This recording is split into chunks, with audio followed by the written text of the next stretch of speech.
రాజధాని అమరావతి నిర్మాణంలో మంత్రి నారాయణ గారి చిత్తశుద్ధికి పనితీరుకి నిదర్శనం సిఆర్డీఏ భవనం.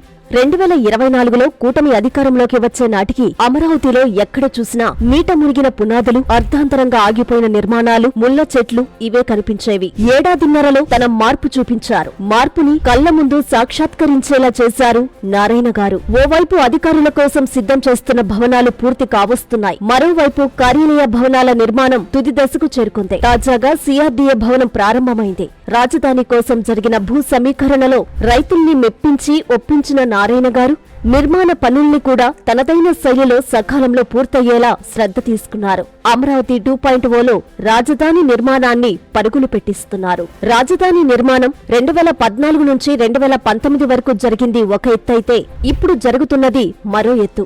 మున్సిపల్ శాఖ విభాగాలన్నింటినీ ఒకే చోటుకు చేర్చేందుకు సిఆర్డీఏ ప్రధాన కార్యాలయంగా అమరావతిలో నూతన భవనం నేటి నుంచి అందుబాటులోకి వచ్చింది. రాజధాని నిర్మాణంలో ఇది ఆరంభం మాత్రమే. ముందు ముందు మరిన్ని ప్రారంభోత్సవాలు జరుగుతాయని స్వయంగా ముఖ్యమంత్రి చంద్రబాబు గారే చెప్పారు. ఈసారి ఆటంకాలు లేకుండా అమరావతి పూర్తి కావాలని ఆయన ఆకాంక్షించారు.